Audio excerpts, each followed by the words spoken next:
We are watching 3 different areas in the Atlantic for tropical development over the next couple weeks or so, and one of these areas has sort of snuck up on us over the last 48 hours as model guidance is really starting to lock in to the idea of some sort of low pressure developing off the eastern seaboard. Is this going to fully be tropical? Not quite sure, but I think regardless, it could bring impacts that is similar to a tropical system. But of course, we're not in kind of that forecast range yet. I think we have a very tricky forecast ahead of us, but we could really have a pretty strong low pressure hanging out with us just off the coastline of the eastern U.S., and it actually could move inland. We just got to figure a lot of things out with this, but we'll speak on that. We'll even speak a little bit about impacts and what we know, and then we'll speak on these other 2 areas that we're watching, and then we'll go over today's forecast across the entire lower 48, and then we'll round off the video with a Bible devotion if you want to join us for that. So if you guys have not subscribed, certainly consider doing that. Like the video if you like it, and if anybody has anything I can pray about or pray over, please put it in the comments below. Let's get rocking and rolling this morning. Let's make sure this is working, and it is. So just to show you the entire Atlantic, anything we're showing you, well, there's a tropical wave we've been talking about for several days now. This is Invest 95L, and I just want you guys to remember the next name is Jerry. Will this become Jerry? Model Guys continues to be just back and forth on the idea of this. GFS continues to be very aggressive. Other model runs, not so much, but we'll speak on that as we go. So we do have a pretty healthy tropical wave and Invest out here. Pretty much right smack in the middle of the central Atlantic, what we call the MDR. Anything else? There's a lot of just shower and storm activity over Central America, areas of Mexico. We call this the Central American Gyre, CAG or CAG for short. And we just got to continue to watch this area in general pretty much for the foreseeable future. There is a lot of unsettled weather in this area also, but we're not too worried about that for now. So outside of that, nothing else to really mention. Let's move past this and go over the latest from the National Hurricane Center. There's really only one area they have dubbed an area of interest, and that is Invest 95L, and pretty much has a 70% chance to develop between now and the next 7 days in this red area. But you can already tell it's beginning to hook north, but areas of the Leeward Islands, the Virgin Islands are in this area of interest area, if you will. So has a 70% chance to become a depression or a next name storm, which is the J name, Jerry after that. I believe it's Karen. So we could start to take some names pretty fast, guys, but for now, Jerry is next. So we'll continue to watch this. It's just been a steady increase as far as percent chances to develop. No dramatic increases.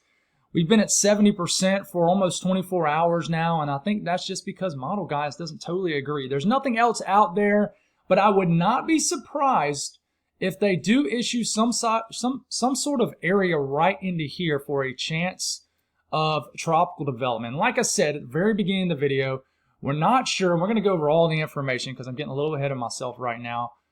We're not fully sure if this is going to be really truly tropical in nature. But I think regardless, they might put an area of interest up right in this region for what we're about to talk about. 20-30% chance of tropical development. Let's move past this. Let's go over all model guys. We're going to start it all off with Wednesday about midday, October the 8th. So it's Monday morning, so the next 48 hours or so.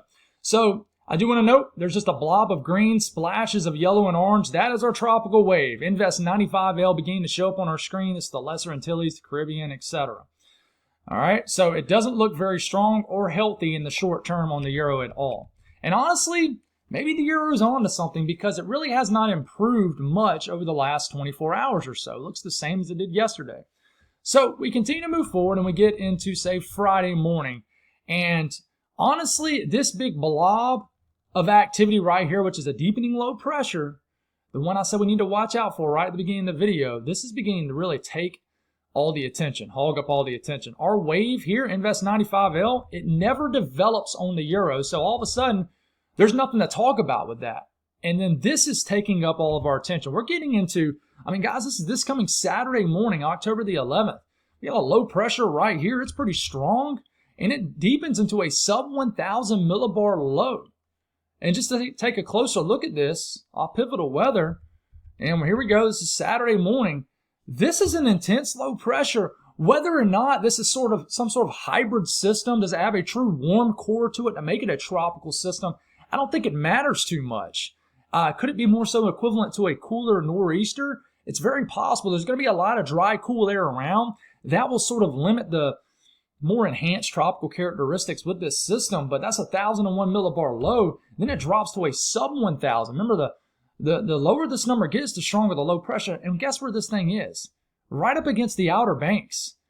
I mean, I know it's a sensitive topic, and I'm not going to get too deep into this, but I made a remark in my video, and it really offended a couple people on Facebook. It probably offended a couple people watching the video about how, the Outer Banks is a very sensitive area to really any type of strong storm system. And listen, I'm just going to double down on that. It is. And I'm a bit worried about the Outer Banks for a stronger storm system in the future that pretty much seems inevitable at some point, right? But we just got to watch this for you guys. And, even if this is not a tropical storm or a hurricane, it's a strong 994 millibar low parked right around the Outer Banks. I mean, look at all this just action getting thrown into the mid-Atlantic coastline to tidewater. This is getting into Sunday. And on the Euro, this low pressure actually makes a landfall Sunday evening. So really, this is a weekend thing, not necessarily early next week. It gets into early next week, but it's more so into this weekend. And I mean, this brings a lot of beneficial rains, but that is a 994 going right up into the tidewater in areas of the Delmarva. And it just spins around and finally weakens. Now, we'll go back to the rest of the Euro run because I want to mention the third area, which is down here that I'm watching. But the Euro does not develop much of anything, really. We get between day 7 and day 10. And I know I've kind of doubled and tripled down on my thinkings on the Caribbean and maybe areas of the Southern Gulf, and I'm still going to double down on it. I really think we need to watch this area as we get to the middle portion of the month, but the Euro and the operational run doesn't really show anything getting going in a respectable time frame. Okay, so what about the GFS? We got about 10, 11 days of this. And here it comes. The GFS is just not letting go of the idea of a hurricane as we are getting into around Friday, northeast of the Leeward Islands. But I can tell you, it's not as strong as it was a few runs back. It's gradually trended more and more north and weaker. For example, this is the run a few days back, or I would say a day and a half, 2 days back. Major hurricane, and this is the current run. It's weakening. It's a weakening trend. Is it starting to tip its cap to the Euro and fold to the Euro like an omelet, right? It looks like it to me. So, do I think this is going to take a name? I do. Do I think this is going to be a huge hurricane? I'm not quite sure. But regardless, I mean, we can look at this. This is still a hurricane on the GFS, and then look at our low pressure developing. Now, the center of this low pressure is further offshore, but still bringing impacts. And so we got two things going on. I'm going to complete the run and then get a little bit closer to the mid-Atlantic on the GFS. But, the GFS continues to show a strong hurricane, but it doesn't impact anybody. And then it heads further out in the North Atlantic. Now, is there anything down there in the Caribbean? Nothing. Nothing's showing up. So, I could be totally wrong about anything going down here, but we got to continue to watch it.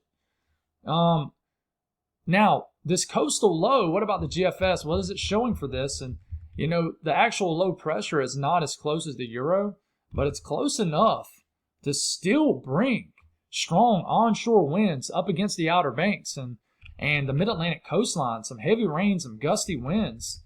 And the thing about it is it brings a lot of action into southern New England. The GFS does. The Euro, not so much, but it brings a big storm system equivalent to like a nor'easter right into southern New England. And it looks like it just plows that low pressure right into the area. In fact, let's see if it will show us. No, I think a better way to do this is this right here. What does the GFS do here? GFS takes this. We can actually see the low pressure. Yeah, I mean, it whips this in here, deepens this into like the low 990s, and throws this a lot of impacts right into southern New England and the northeast coastline, Long Island, as we are getting into the end of the weekend, and actually pushes the low pressure right into New York City. So, yeah, I mean, and then you look at the Euro AI model. The Euro AI model is just not like the idea of Invest 95L developing. It's right here, though. It's coming in and it just never gets it going. But it loves that coastal low idea right here. Look at it. Developing into Saturday, drops it to a sub 1,000 millibar low, actually goes through the Outer Banks. And yeah, I mean, I would bring significant impacts. And we don't have the precipitation output off the Euro AI model, but we have the 10 millibar winds. And it's a great example here. 998 millibar low pressure.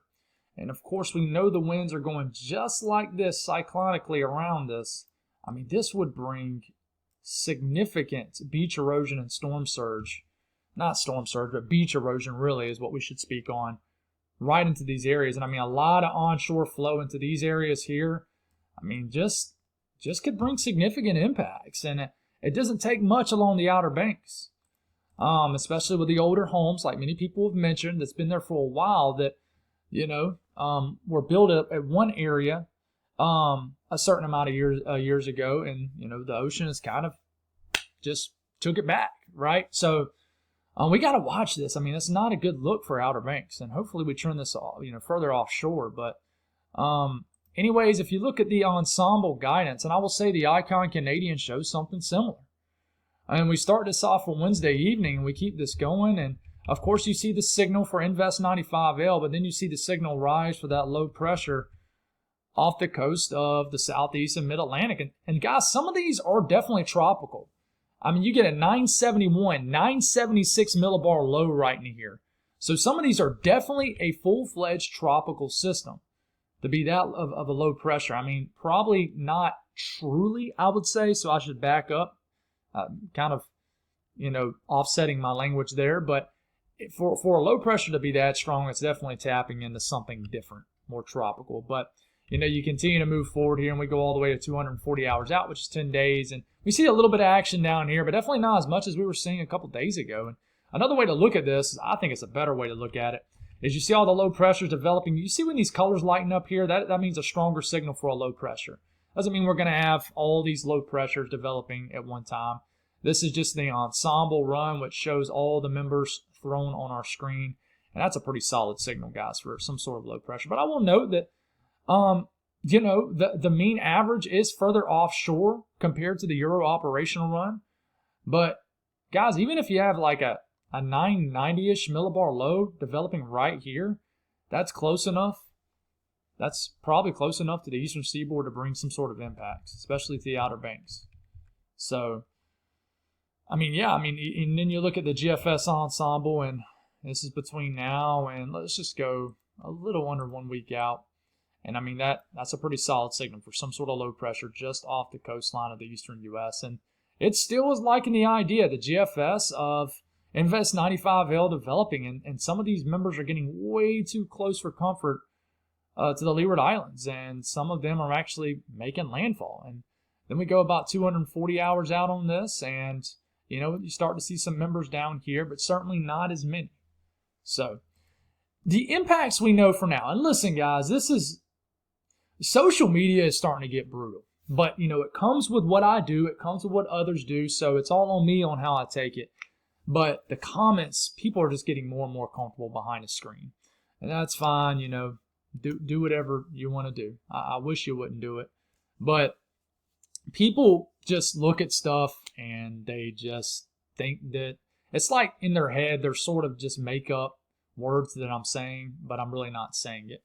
And I'll show you a good example of that here in a second. But this is the actual Weather Prediction Center forecast for this current time between now and but basically between now and the next week, 7 days. So you can tell that they are picking up on this coastal low by the heavy rainfall, nothing too crazy, predicted pretty much up the South Carolina coastline all the way to southern New England. And I say heavy, it's not a whole lot. It's anywhere from 2 to, I'll say 1 to 3 inches of rain. But you can tell there's something showing up here. Now, this is the part I want to talk about. The Euro is showing kind of a worst case scenario, right? Now, a lot of people would take this, like I'm going to say this, has a 70 mile per hour wind gust depicted off this Euro run around Cape Hatteras, right? Now, I will say this out loud. This is just the Euro showing this. This is not a forecast, okay? But someone somewhere out there is going to take what I just said and said that,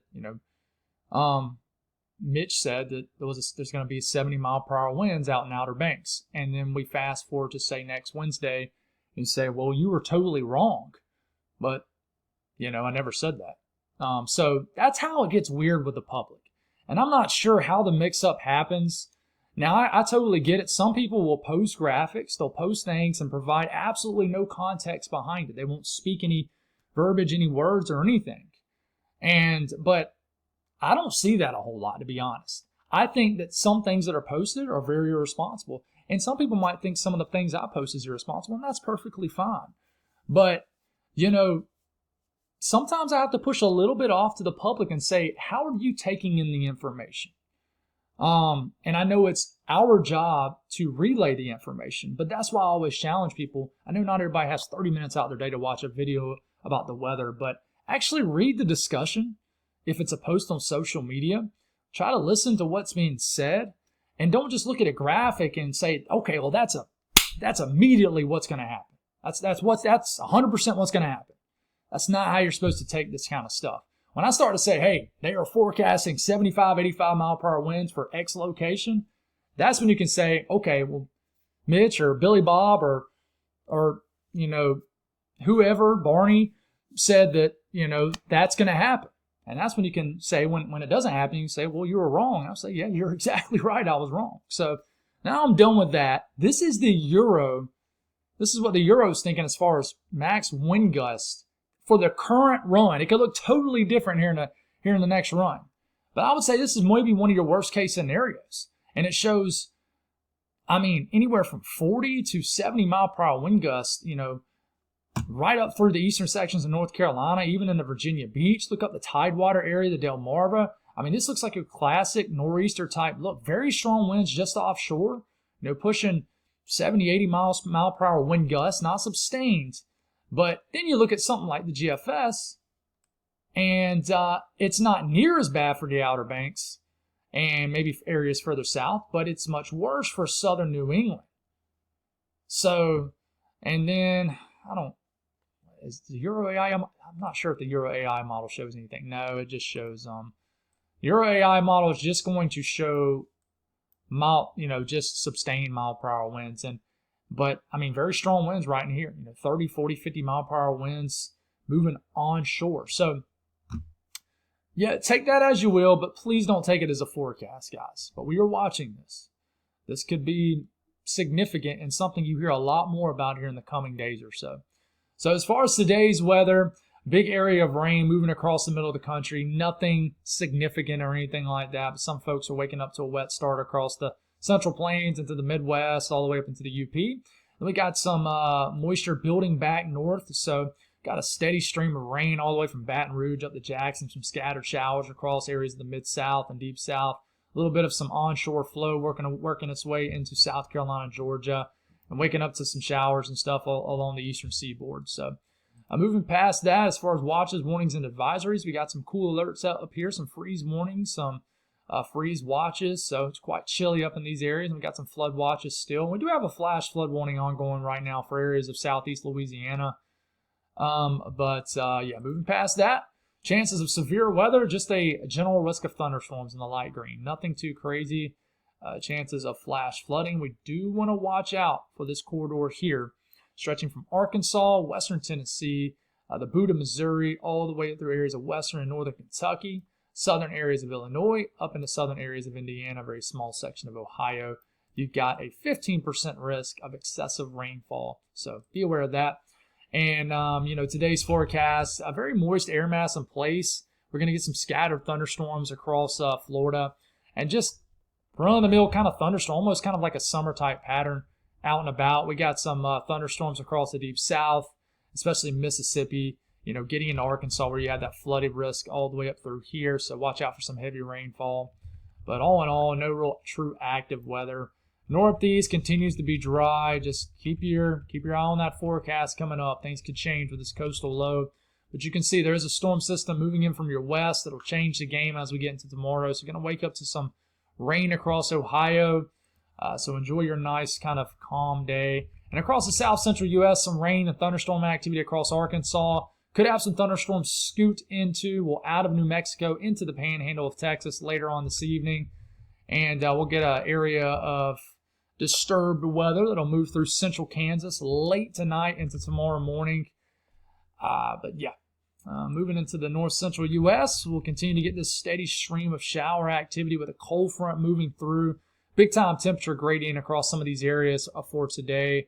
I'll show you here in a second what I mean, but we'll get some more showers moving through areas in Nebraska, through Iowa, and then they'll greet you guys once again for areas into Wisconsin later today, maybe even some thunderstorms into lower Michigan, scattered showers and downpours and storms down into Indiana possible, and then we're going to deal with definitely a rainy, maybe even a stormy overnight period for northern Illinois, maybe even around like the Chicago area, maybe a thin line of storms working its way through lower Michigan later tonight.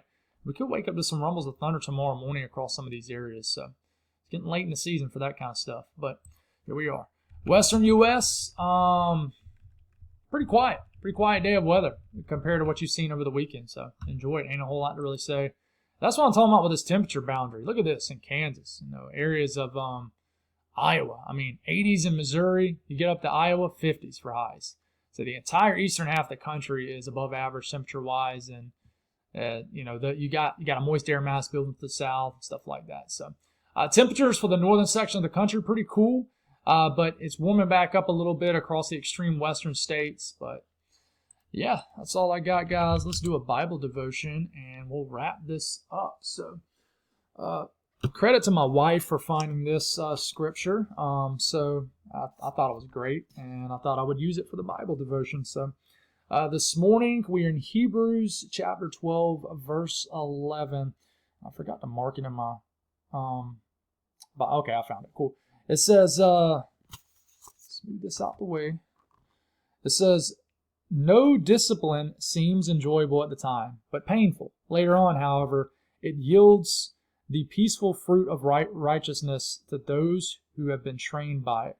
No discipline seems enjoyable at the time, but painful. Later on, however, it yields the peaceful fruit of righteousness to those who have been trained by it."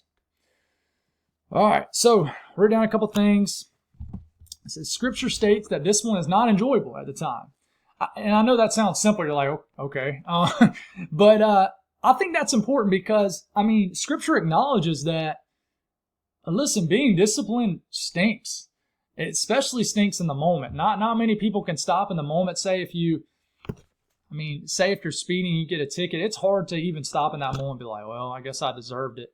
But some people do, and I've certainly have done that. But 9 times out of 10, it just really, really stinks in the moment, right? So, it acknowledges how us humans, human emotion, I guess you would say, right? So I think that's awesome. We are called to be trained by it, which means to grow from it. Talking about being disciplined. The quicker the nag of being disciplined wears off, the faster you can use it to get better going forward. And, when I say nag, I know it's kind of a weird word, just like what I said, and listen, I think this comes from strengthening that relationship with Christ. As believers, if you continue to strengthen that, we all make mistakes. We all, do something we know we're not supposed to do, and we're going to get caught for it sometimes. And sometimes you get comfortable doing something that maybe isn't even all that terribly bad, but you get comfortable doing it. And sin is sin, right? And maybe you get comfortable and I know I keep bringing up speeding, but maybe you just get comfortable going 10, 15 miles per hour over the speed limit. I know that I can get very comfortable going about 10 over. I don't know why. I don't know how in the world the speed limit on the interstate can only be 60 miles per hour sometimes. I'm like, who actually goes 60 miles per hour on the speed limit? And if y'all do, man, props to you. No sarcasm. That is a skill. But I was thinking about that on the way to work, where the speed limit on 77 from my exit 1 to 6 is like 60 miles per hour. And I'm looking around, I'm like, who is actually going 60 miles per hour? But anyways, I'm getting off track there. But you get what I'm saying. And, when you finally get disciplined for it, or or God works through, say, a police officer or a certain situation, the more that you can get past that and acknowledge it, the more that you can apply it to get better in your life going forward. And you can say, okay, I was wrong. I messed up. Let's do things to make this better. I know for me, sometimes I'll stop and say, well, you know what? I deserved that. I deserved it. That's what I get. I'll say that a lot to myself. That's what I get. And God finds funny ways to humble me sometimes. And because I'm hard on people. I am hard on people, but I'm not that person that's going to be hard on someone. But at the same time, I like for people to be hard on me too, to make me better. So I'm not like that person that can dish it but not take it, right? But sometimes I can be a little too hard on people. And God finds ways to humble me. So discipline me. So, that makes sense. But, I also said if you let it, the pain of discipline will lead to a positive spiritual result on your life. Which pretty much spoke on what I just said, right? And everything is connected, whether you're being disciplined, which is really what we should stick with, what we're talking with right now, or it just something bad happens in life. Everything can be used. You can pull a positive out of it. I often go back to this when it's almost been exactly a year to the date, coming up on the year anniversary of this with my YouTube situation. And people who don't know, I'm not going to get into it, but I had an option to either just wallow around and drown in my self-pity, and I'm not saying God was disciplining me or anything like that. That's not what I'm saying. Or I had an option to say, what can I pull out of this? What positive can I take out of this? And I found that positive and I applied it. Yeah. And the last thing I said is everything is used, guys. Everything connects. We speak on this a lot during these Bible devotions. I am strong on that. God connects everything. Everything. So, anyways, that's all I got. Thank y'all for tuning in. I'm feeling pretty good for a Monday morning. I don't know about you guys, but make it a great week. Make it a great day first, then a great week. And God bless all y'all. And we'll continue to figure this weather thing out. God bless.